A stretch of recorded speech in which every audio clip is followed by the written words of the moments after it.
It all began with a telegram. Martin Luther King Jr. sent the following telegram to every denominational body that he could. It read, "In the vicious maltreatment of defenseless citizens of Selma, where old women and young children were gassed and clubbed at random, we have witnessed an eruption of the disease of racism which seeks to destroy all of America. No American is without responsibility. All are involved in the sorrow that rises from Selma to contaminate every crevice of our national life. The people of Selma will struggle on for the soul of the nation, but it is fitting that all America help bear the burden. I call, therefore, on the clergy of all faiths, representative of every part of the country, to join me for a minister's march to Montgomery on Tuesday morning, March 19th. In this way, all America will testify to the fact that the struggle in Selma is for the survival of democracy everywhere in our land." King's telegram arrived at the Boston Unitarian Universalist headquarters on March 8th, leaving just 24 hours to mobilize. Would the UUA heed the call of the Reverend Dr. Martin Luther King Jr.? Would they stand up to the vicious powers of segregation and Jim Crow in the South? Or would they stand down and ignore it? The answer is not an obvious one. Our history with issues of racial justice is not pristine. I grew up in a Unitarian Universalist church in Cincinnati, Ohio. At the beginning of the 20th century, W.H.G. Carter, an African American, attempted to start a Unitarian congregation in downtown Cincinnati. Drawn by our freedom of thought and compassionate message, his vision for a storefront church would have been an innovation for Unitarianism. Unfortunately, it was not to be. Two of the local white ministers wrote to the Unitarian headquarters saying that they did not recommend him for fellowship, nor did they recommend any subsidy for his endeavor. His small church was too poor to be worthwhile, they said. It was one of many historical moments in which the Unitarians or the Universalists failed on the question of racial justice. So, on March 8th, 1965, Martin Luther King's telegram goes to our headquarters. It was a crucial moment of decision, another instance where we can stand up for what is right or turn our backs.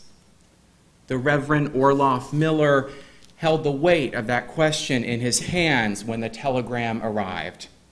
But for him, there was no question of what to do. He went directly to the other offices in the association and let them know that he was about to send the telegram out to every minister, congregation, and college campus he could. The other offices supported him, and something like a dam of indifference or uncaring suddenly started to crack. By the end of the week, that dam would be smashed wide open. The phone rang around noon. The Reverend James Reeb was sitting in his office in a neighborhood of Boston, in Roxbury. He had gone to Roxbury in order to work with those who were socially vulnerable, turning away from the ministry of the parish. When the call came to Reeb that he should buy a ticket and go to Selma, there was little debate on his part. He knew what he had to do. But it was not easy. Marie Reeb, as if sensing some foreboding or ominous horizon, urged him to sit this one out. "Why do you have to go? "We have already marched many times," she said. "Besides, your family is here, your children are here." But Reeb could not be swayed. He knew where his conscience was calling him. His wife felt the urgency of her husband's call and reluctantly ceded. At the airport that evening, at about 11 p.m., Miller saw Reeb at the ticket counter. They would take the same flight down to Atlanta along with other ministers from Boston. By Tuesday, they would arrive. Miller and Reeb were friends, and they caught up with another friend, the Reverend Clark Olson. The three of them decided to have dinner together at Walker's Cafe. For one of them, it would be the last dinner he ever had. Michigan was cold at this time of year. Viola Liuzzo was used to it, though, having lived there all of her life. A mother of 5, and pictured here on our altar table next to James Reeb. A mother of 5, she worked as a cashier during the day and went to a community college in the evening. While she was working as a cashier, she made good friends with an African-American woman named Sarah Evans. Sarah turned Viola onto the cause of civil rights. Viola, a member of a Michigan Unitarian Universalist congregation in the local NAACP chapter, got King's telegram through her church. She was conflicted about whether she could leave her children behind, but ultimately she decided to go to Selma. She swallowed hard as she dropped her kids off with her extended family, knowing the potential danger that lay ahead. She then drove her 1963 Oldsmobile all the way to Alabama. When she arrived, the marching and protesting was in full swing. The nation was transfixed by the spectacle of violence, especially the seemingly endless police attacks on women, children, and nonviolent men. Everyone was watching. And so Liuzzo was asked to do several small but crucial tasks. She was asked to person the information table for part of her time there. And because she had a car, she was asked to transport African Americans back and forth between homes, colleges, airports, bus stops, and the site of the march. On March 25th, Liuzzo got into her car with Leroy Mutton in order to transport him. This would be the last transport that she ever made. A day after King's telegram, 45 Unitarian Universalists were in Selma. They were joined with people of all faiths. As the picture on the cover of our order of service today shows, Selma attracted a wide religious coalition. Orthodox, Catholic, Protestant, Jewish, Unitarian Universalists, and atheists were all in attendance. Over the next several weeks, those numbers would swell. The city of Selma tried to stop the marches through legal action, accusing the marchers of inciting disorder. However, a judge ruled that this group of religious folks had every right to gather and to march. Unfortunately, the ruling of the judge could not make it a safe place for those who were marching. Mark Morrison Reed, a historian of African Americans in Unitarian Universalism, wrote the book, The Selma Awakening: How the Civil Rights Movement Tested and Changed Unitarian Universalism. I use his account as the basis for this sermon. And I would like to quote him here on what would become the pivotal moment for Unitarian Universalist involvement in the civil rights movement. After dinner at the cafe, Orloff Miller, Clark Olson, and James Reeb walked 3 abreast. Reeb next to the curb, then Miller, then Olson. They crossed an alley.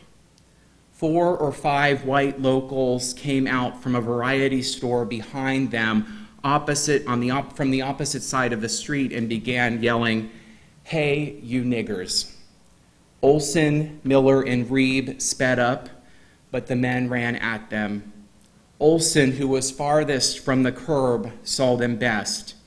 They attacked us from behind.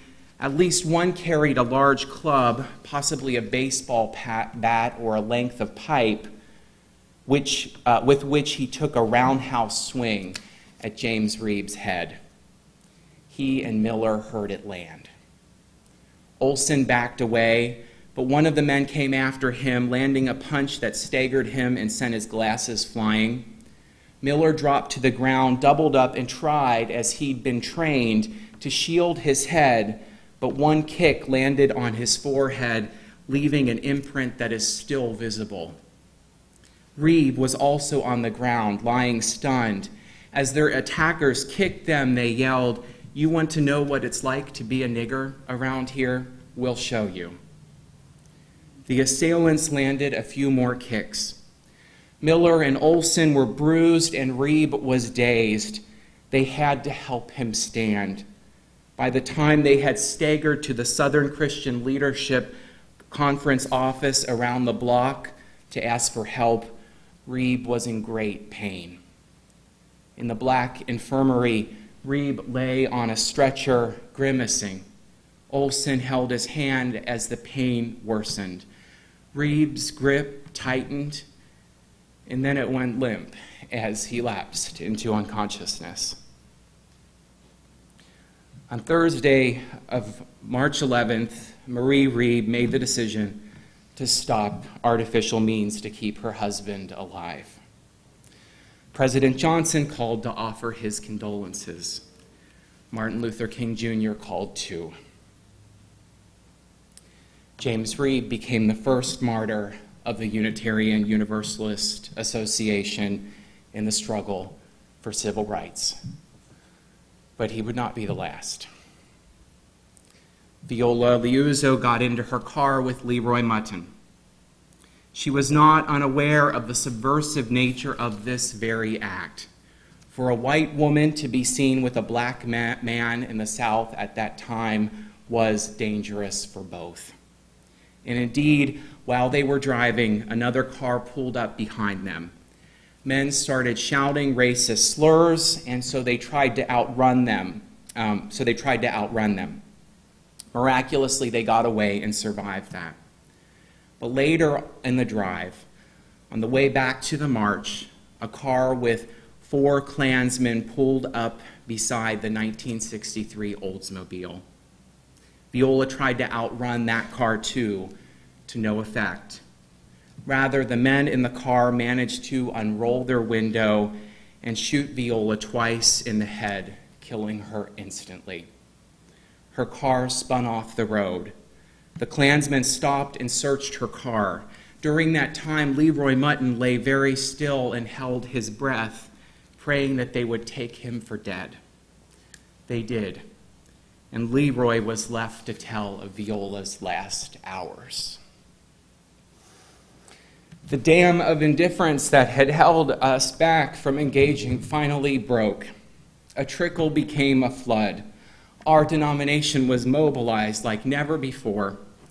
Jim Crockett, the program chair of our church here in Livermore, was one of the people in Alabama at this time, and he described to other members here how difficult that was and how much courage it took to be in that part of the country at that time as a part of that struggle. Upon hearing of James Reeb's death, the UUA suspended its board meeting and all 9 of its members flew to Alabama. It is estimated that 1/2 of Unitarian Universalist clergy stood in physical solidarity with King in Alabama, far outnumbering any other denomination. At least 500 lay people did as well. What had been a faulty, flawed, wavering commitment to the cause of racial justice was changed.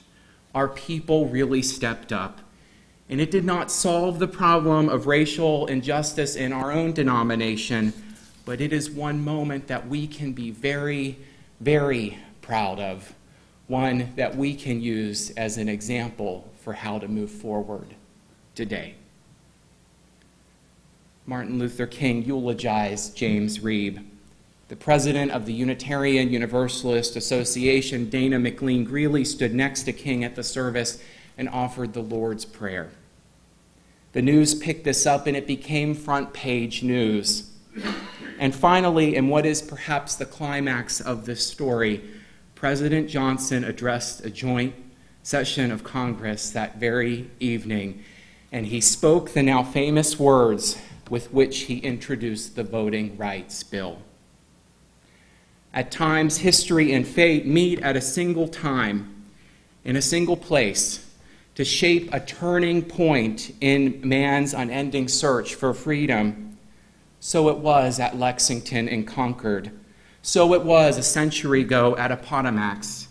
So it was last week in Selma, Alabama. There, long-suffering men and women peacefully protested the denial of their rights as Americans.